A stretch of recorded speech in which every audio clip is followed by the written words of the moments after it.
Back in 2007, a group of friends who'd worked in the local software industry for many years sat over coffee and talked about how the way the average software house was run was all wrong, how we could do it better. There were a couple of observable trends we saw that we wanted to fix. 30% or so attrition rate. That means every 3 years or so, your company was brand new. Your best staff had left the company, usually the country, and you were left with new talent you had to spend time on retraining. Overall, the caliber of the organization really never grew much this way. Companies that had been doing this for more than a decade faced newborn problems and were unable to deliver high-caliber services for this reason.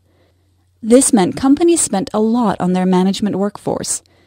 Since with the ever-changing development teams, managers are the ones who ensured training and project continuity.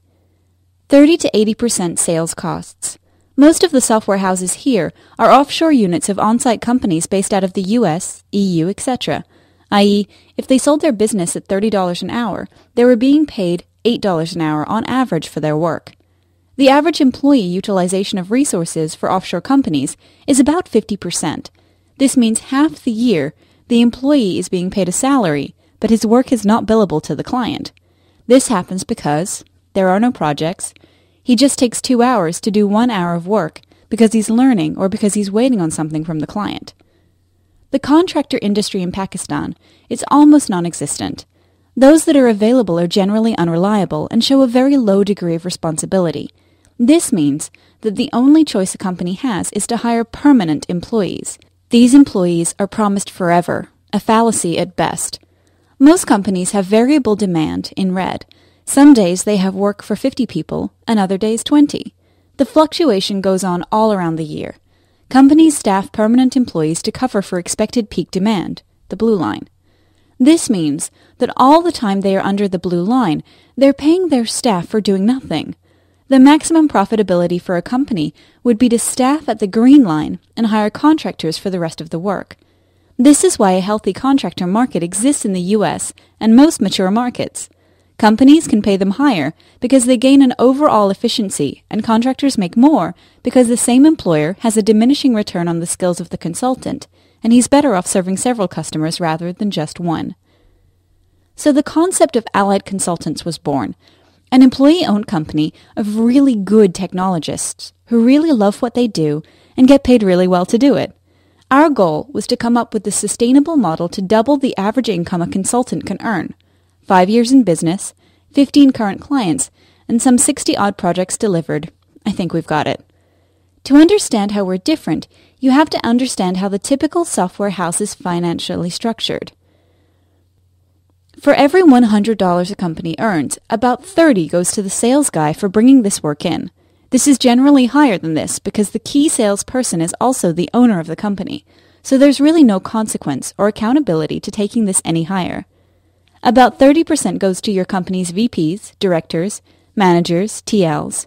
These are your best paid lot, usually required because of language issues in the people working under them, and to presumably maintain control in the organization. Another 10% or so goes to testers, analysts, etc., who support the core development staff along with administrative overheads, like your building, the electricity, and whatnot.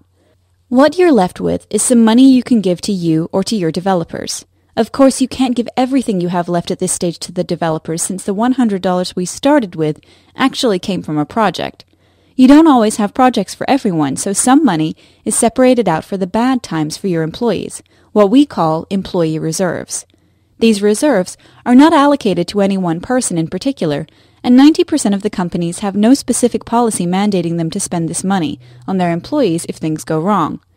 If large clients run away, the owners can decide to cut their losses and fire people rather than consume this reserve for employees. What you're left with are profits, and in most cases we've seen they're not really that great. So how do we address it? Number 1, the company makes no profit. Any money we make is cycled back to the people who contributed into that revenue. Number 2, T1 or Tier 1s are regular employees. Number 3, T2, Tier 2s, employees take care of managing themselves. They take ownership of the quality of their work, and they pay their share in any administrative expenses. The Tier 2 can thus be given 2 to 3 times what he was able to make before. This generally gives him a very powerful reason to work on the issues that cause the manager or tester to be there in the first place.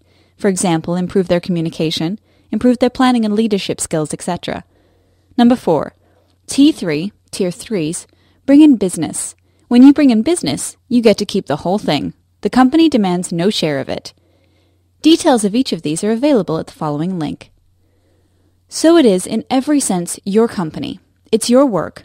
You're the primary beneficiary if it succeeds and the primary casualty if it fails. Our culture is very entrepreneurial. In fact, we're closer to an incubator than a regular consulting firm.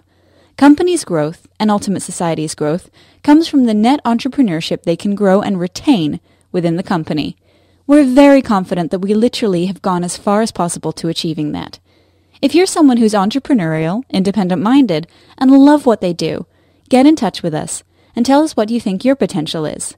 Let's talk about how we can get you there. Allied Consultants. Small, smart, fair.